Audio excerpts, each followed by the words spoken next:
It's really a problem being an eternal optimist and really confident in yourself. Yeah. It's a bad mixture. Let me put the question back to you.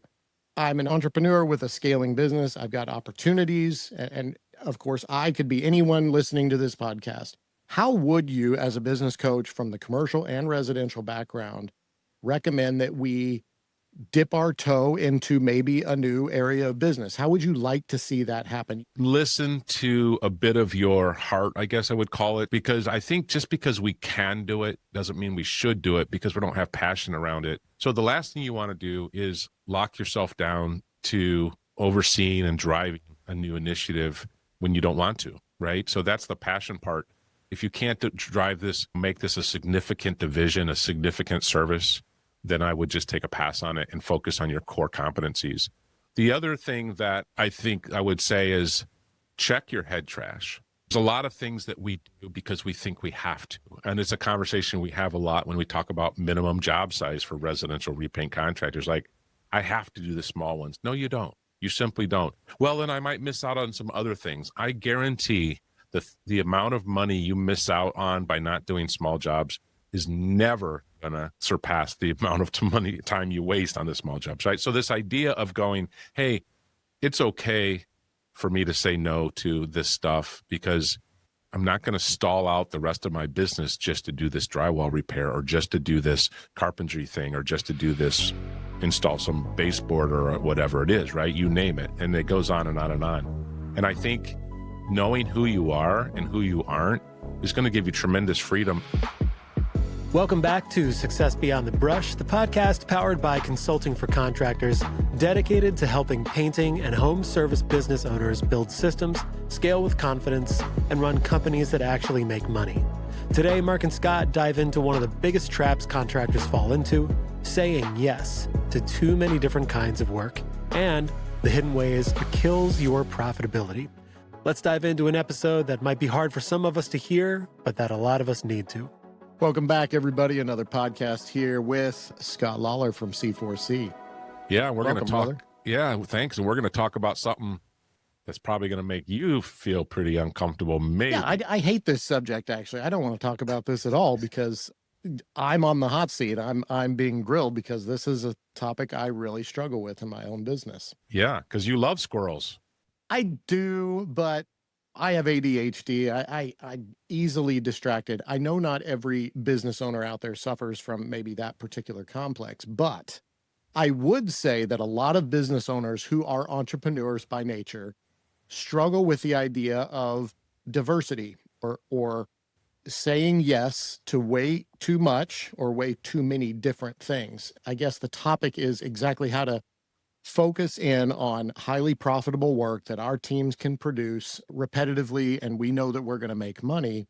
And then, of course, you get the customers, well, while you're here, do you think you could? And it's hard for me to say no because I've already got that customer. I really want to go the extra mile. I want to impress them. And so I say yes. Yeah. And you know why I say yes? Why do I say yes? No, you tell me. No, you tell me. Well, on a psychological level, obviously, I do think there's a need to be liked and appreciated. I don't like to say no, especially when I'm already working for this customer. We have a relationship. Could you rehang the shutters that are falling down? Yeah. Well, while you've got them down, could you rebuild them for me? Mm-hmm. Yeah, we could. But the other reason I say yes is because I've got a guy on my crew who 13 years ago was a carpenter. And so I'm thinking to myself, I have the skill level in my team. And I know this is resounding with somebody out there listening because they're thinking the same thing. Yeah, I've got this guy on my team who used to do tile. So guess what? Now our company does backsplash tile work. Like, right. It fits. I have the skill. Why would I not say yes? How about you answer that question? Why would we not say yes, Scott Lawler? Well, I think one of the reasons why you say yes is a Superman complex, right? It's about, I can do everything and what's the big deal? So we say yes to things that we think we can do, but really should we? Because first of all, are we experts, right? So I'm not saying you're not, but if you have someone that's painting for you right now, but also does tile, are they a tile person? Are they a painter? Or are they neither, right? Jack of all trades, master of none. But I think that we also say yes because we are fearful that if we say no, then they're going to say no to everything. And we don't think that we can say no to, say, carpentry or hanging the shutters, or I don't know if this is too soon, but maybe installing a door marked black that you swear up and down is going to just be a slam bam, but it wasn't. So I think that what happens is we really get stuck into saying yes to things that we shouldn't say yes to just because. The Superman complex right there. Someone wrote a book about it. That's crazy. Yeah, you should check that book out. But the question is, how do you determine what you are and are not going to do? And I think it's a fair question. I don't think it's a question that's simple and says you are this, so you're not that. But I think as we're speaking to painting contractors, but other contractors as well, is how do you determine what you're going to do and what you're not going to do? So Mark, I'll ask you. Well, and drawing from my own experience, I know a lot of other owners out there came up through the trade. We worked with the tools, we worked on the tools, on the ladders, and then we graduated into owning a business, which is a completely different job description, by the way. But we never lose that part of us that went through the Great Depression, like our grandparents. It's like, I still remember the days when it was tight. So it's hard for us to say no to work. And I'm just talking about in general. It is work. It is a good customer who's willing to pay my prices. There's a little bit of, I don't know what that complex is. Like, why would I say no to work ever? And then there's, like you said, there's that part of wanting to be accepted and liked, and it's already a customer. I don't want to do 80% of the job, but tell them no for that other 20% that maybe isn't quite as good for me. We almost use them as lost leaders. It's worth it because it's part of a big job. So we'll just take it on the chin. But I think that one of the dangers in that, I have found that I have overloaded my team, where it's like, well, we don't really do tile. And I'm trying to talk them into it. It's just a small bathroom. It's no big deal. We can do that. It's just 20 pieces of tile. Let's lay it. You're frustrating your team because you brought it up earlier. Are we professional painters or are we tile installers? And I have found that my team prefers to be professionals, experts in their field, and they do not want to be looked at as the handyman, the jack of all trades. We're here to do really high quality finish work, and then we're leaving. We're not pouring your concrete. We're not fixing your deck. That's somebody else. No. And I don't want to frustrate my team. Right. I heard a story of someone last year that the customer literally, I think, cried that she couldn't get anyone help her paint. I think it was some kind of a log cabin or something like that. And I think there was some stripping of coating involved, and somebody said yes to that. And then it turns out the employees were not capable of doing it. So somebody got stuck going a long distance to fix something for a long, long time. Is that story sounding like something you know of that? Is that? That's really why I don't like doing this podcast with you, because you know all the behind the scenes story. Yes, that exactly happened to me just last year. Yeah. So she got you to do something, but it cost you guys a lot of money, right? Literally. Oh, yeah. Yeah. Like cash money, I think. Yeah. We paid thousands of dollars to have that job done. Yeah. The question I would say is, when do you know that an ancillary service is a good fit for you? So it's very natural for us to go, well, carpentry. Right. And a lot of people have gone into floor coatings, right? Epoxy, and a lot of people go into light remodeling, like we've been talking about. Sure. I don't think any of those things are problematic in and of themselves, and none of those are bad things, right? And you can obviously make money doing all sorts of those things. People do. Sure. The question comes back to, do we know why we're in business, why we're doing this? And I would imagine most people will say there's some profit motive, right? None of us are nonprofits, I don't think. So the question would be, what are your profit centers, and what do you do well, and how do you make money? Would you agree with that? Sure, but in order to understand your profit center, you'd have to be doing some pretty good data tracking. Exactly.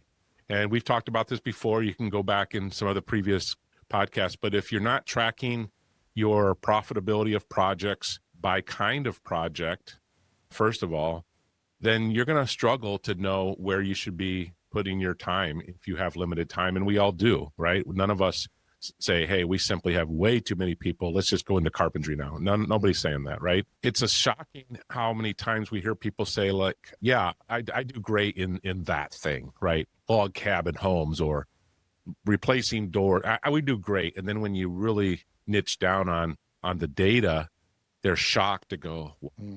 In fact, it was not too long ago, I was talking with a client and he was talking about this epoxy floor that he had done for his alma mater, right?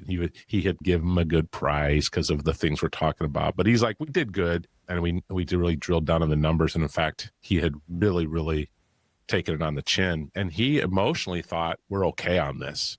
And the truth is, they weren't. So I think the first step is before you make emotional decisions about, hey, let's add this service or that, I think it should be clear, what do you do well and where are your profit centers?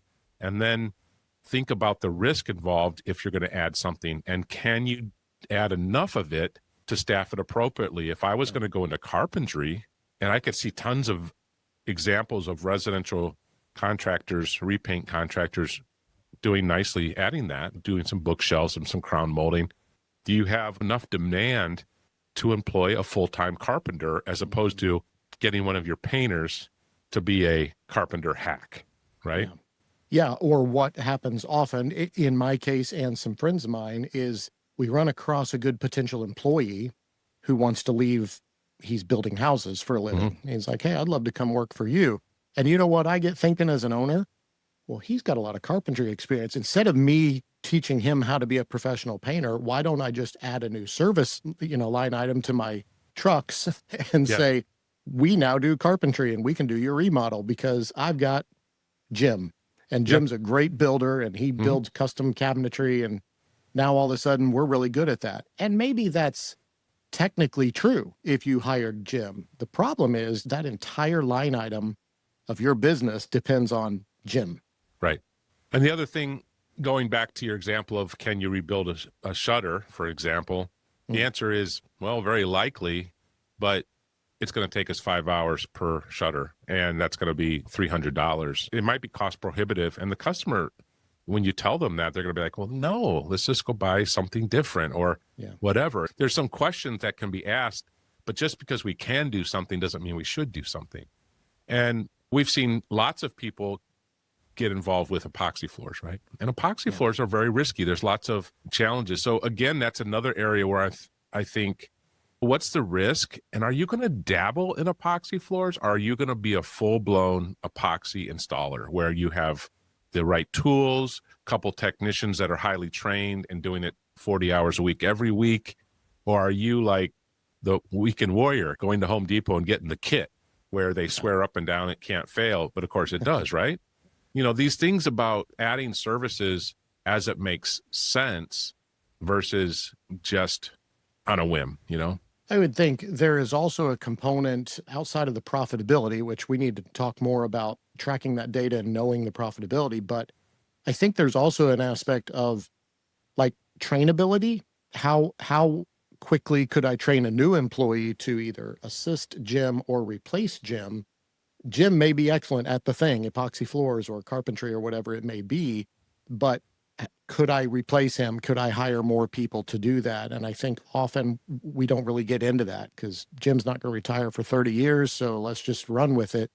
Right. But what if something happens to Jim and we've made commitments? And I think that's a hard part is how quickly could I train up a new crew to be able to do this or expand the service? You were talking earlier about the depression concept, and I think that's a scarcity mindset is in today's age. We're like, well, if I need to, and you were talking about when we were young and getting started and trying to feed our families, we would say yes to all sorts of crazy things that immediately we knew, I can't believe I just said yes to that. But it was money, right? It was something, and we had a scarcity mindset. And I think that what happens is when we say yes to the wrong things, then we can't say yes to the right things. And so I think just getting clear about what we're going to do and what we're not going to do, but also possibly getting some referral partners, people that are really good at drywall or really good at carpentry where, we can refer them. I know it's sometimes hard to own them as far as, they can't get them to show up on time, but I think you could find some people that can supplement. And so you don't have to say yes, but you can say, but I do have a resource.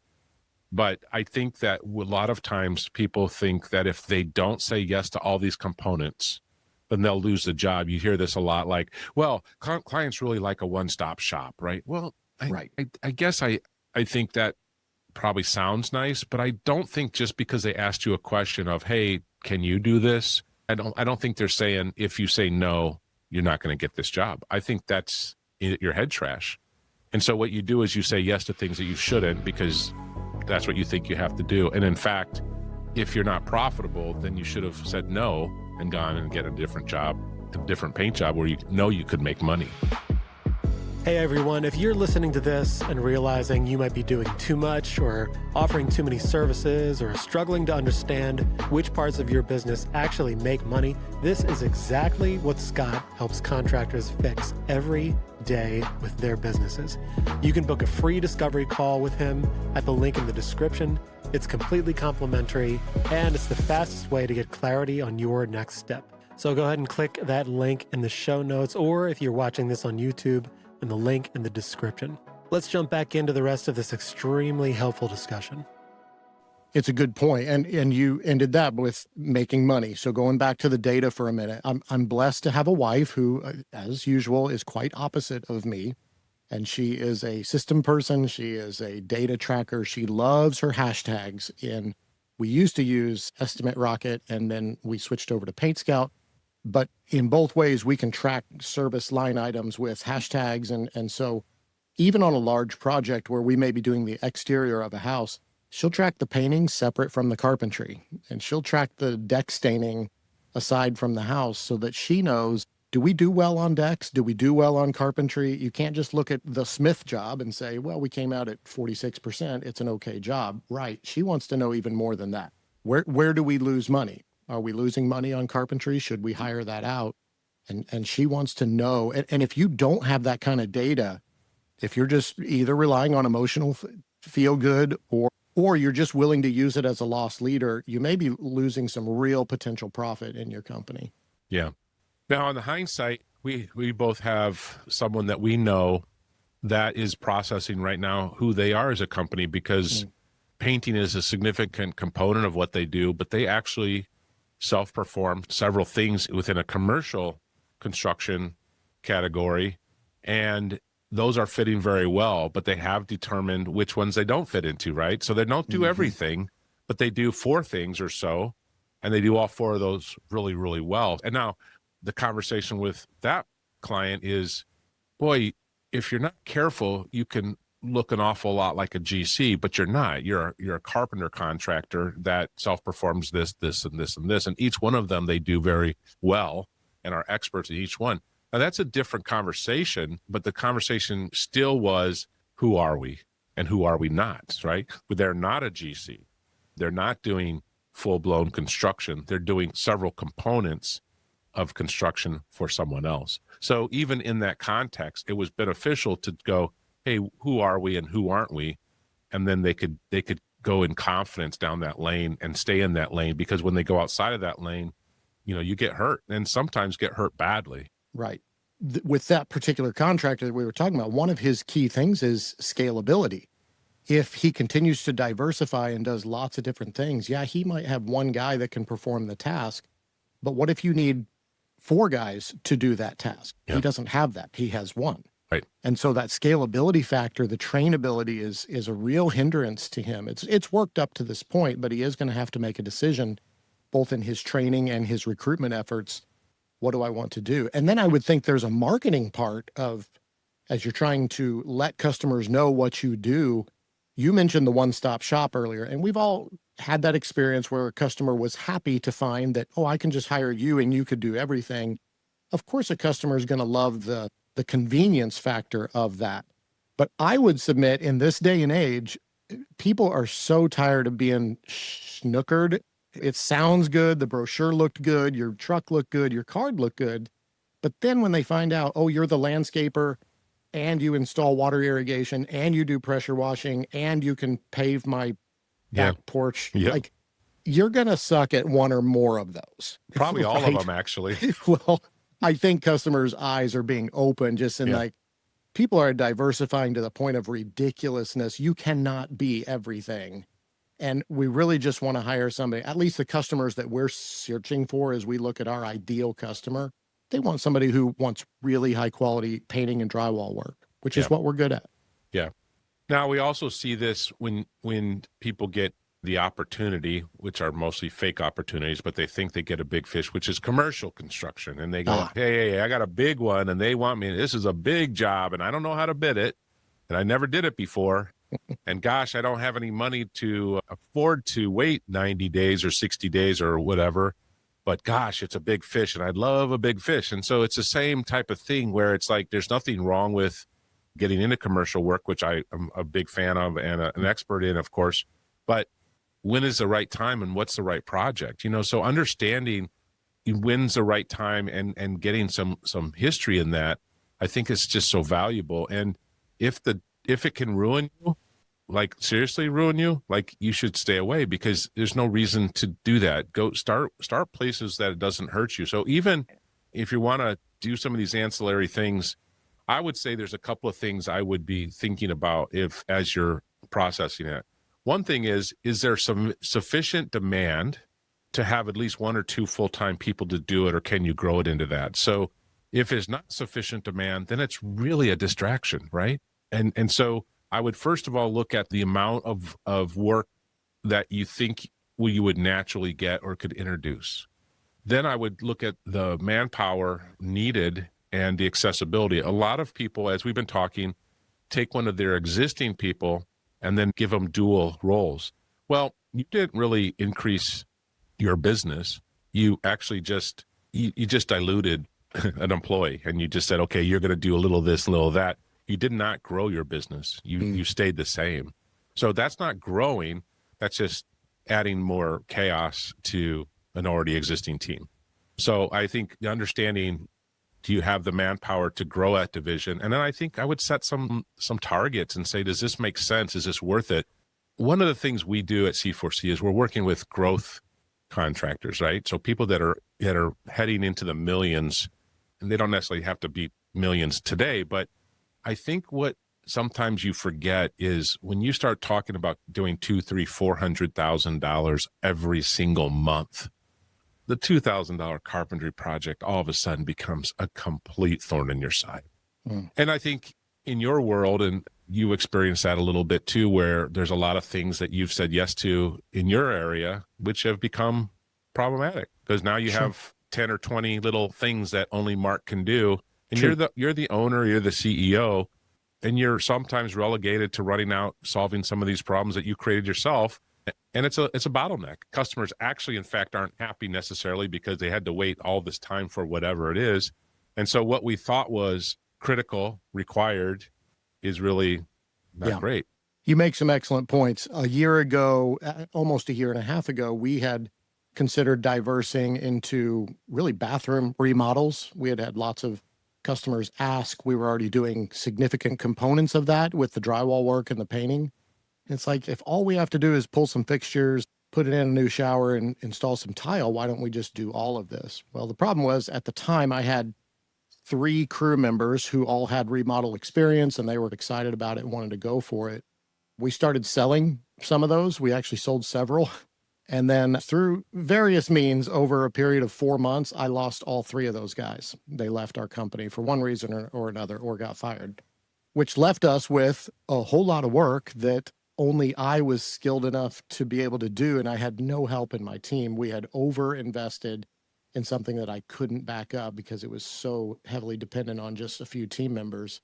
And that put us behind for months, probably 4 months of me slogging through, just trying to keep up with the commitments that we had made, but terrible business practice. Yeah. And as I recall, your wife / CFO was pretty happy about all that. Is that what I remember? There were a few I told you so's and why in the world are we doing this? Yeah, there were a few of those. Yeah. So as I recall, there was a statement of, well, what could go wrong? Like it's easy, like no problem. And then it was a big problem.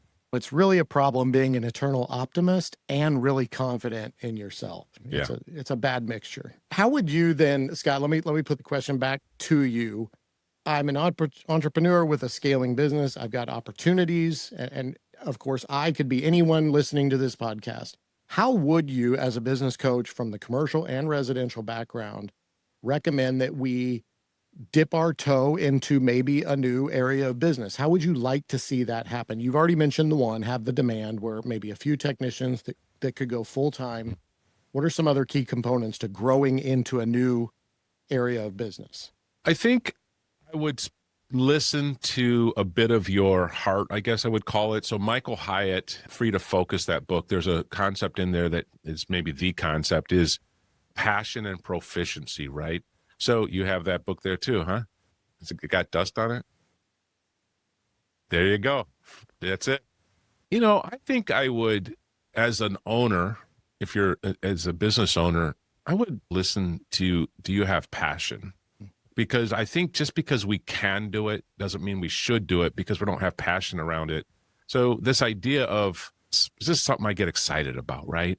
And then I think that I would be looking at the demand and can I build this into some number? I mean, $1 million. I think that we talk a lot about strategy and around planning, like where are you headed? And we're the first to admit millions shouldn't be everyone's goal. It really doesn't matter. Success looks different to a lot of people, but we all have the same amount of time. And I'm assuming most people want quality of life, maybe some travel, some flexibility.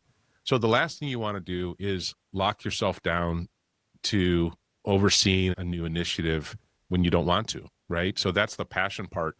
So I would think that if this is something that has legs and can grow into, say, whatever, $1 million, $500,000 in a fairly predictable and organic way, or with a little investment in some marketing like you talked about, I think I would really consider taking a pass. Some of you would be familiar with the name Derek Sievers. The concept is if it's not a hell yeah, then it's a no, right? So it's, again, if we're stuck doing stuff we shouldn't be doing, we can't do the thing. If you can't drive this, make this a significant division, a significant service, then I would just take a pass on it and focus on your core competencies. The other thing that I think I would say is check your head trash. And it's a conversation we have a lot when we talk about minimum job size for residential repaint contractors. Like, I have to do the small ones. No, you don't. You simply don't. Well, then I might miss out on some other things. I guarantee the amount of money you miss out on by not doing small jobs is never going to surpass the amount of time you waste on the small jobs, right? So this idea of going, hey, it's okay for me to say no to this stuff because I'm not going to stall out the rest of my business just to do this drywall repair or just to do this carpentry thing or just to do this, install some baseboard or whatever it is, right? You name it. And it goes on and on and on. And I think knowing who you are and who you aren't is going to give you tremendous freedom. And there's no disrespect. There's no conflict. It's just like, I'd love to help you, but I just can't, because we don't do that. And when we found that we've gotten talked into it, we let people down, and we don't want to let you down, right? So Right. Don't get strong-armed in doing things, and just remember, what's your purpose? And if this activity doesn't align with your purpose, then you really should say no, and you should say no ruthlessly. And so I think just knowing who you are and what you're not, and don't dabble in things. If you're going to do it, jump in both feet and go. The other thing that I will say, and I had this conversation just today, is sometimes we invest in a lot of equipment and then we don't work that equipment. You know, we buy big floor machines, or we buy chop saws and miter boxes and all this stuff, right? And then for one or two jobs, and then it just sits in our shops. Think about, if you're going to invest in equipment, maybe even vehicles or trailers to port some of this stuff around, if you're going in, you better go all the way in, and it better be something that has legs to develop into whatever, $500,000 or $1 million in a short order, or else I think I would just take a pass and focus on what you really do. And that takes courage, because going back to what you said, we have this scarcity mindset. Like, I don't know, economy's rough. I just don't know. If I say no, what's going to happen? But I think you're going to be better served to really understand who you are, be clear about that, say no to the things that you're not, and just move on. It's great advice. And I want to say, I don't always operate from a scarcity mindset. Sometimes I operate the opposite. I'm operating from an optimist standpoint. After a quick mental check, it's like, yeah, how could we possibly lose? That sounds great. We have the skill. We have a customer willing to pay for it. I have the tools that can do that. It's going to go great. And I don't often either consider the emotional cost to my team, because they don't enjoy doing that particular task and they hate it when they're diversifying into something else. And then I don't often always know the data. And my wife loves to remind me, Yeah. hey, that job that you thought was going to go great, we made 10%. Yeah. Or negative 10%. Yeah. And the problem with you is that you've already made all these commitments before we could talk you off the ledge. But maybe some of you, when you hear the inner dialogue that Mark just said was, sure, we can do that. Maybe that's your trigger to say, but let's not, and bring it back to your team and let them talk you off the ledge before you do it. Sometimes we just need a babysitter or someone to make sure that we don't hurt ourselves or others. Right, Mark? It's a great subject for entrepreneurs because I think this subject, the diversification, chasing the shiny object, is always going to be a part of, especially the trades and trade business owners. Of course, we're hardwired to go after things. I want to chase the things. We're just reminding people that needs to be done with data. It needs to be done non-emotionally, and then it has to be systematized, which is what C4C is great at. Great conversation, Mark. Good to be with you as always. Guys, thanks for listening. We'll talk to you next time. Well, that wraps up another episode of Success Beyond the Brush. We appreciate you spending this time with us and hope today's conversation gave you some clarity, confidence, maybe even a push you need to start saying no to some of that work that is not serving your business. And if you haven't already, make sure to subscribe so you never miss an episode. If you're ready to get serious about tightening up your operations, improving your profitability, or building a business that runs with less stress and more intention, check out the links in the description. There's everything from free resources to booking a discovery call with Scott. Thanks again for listening. We'll see you in the next one.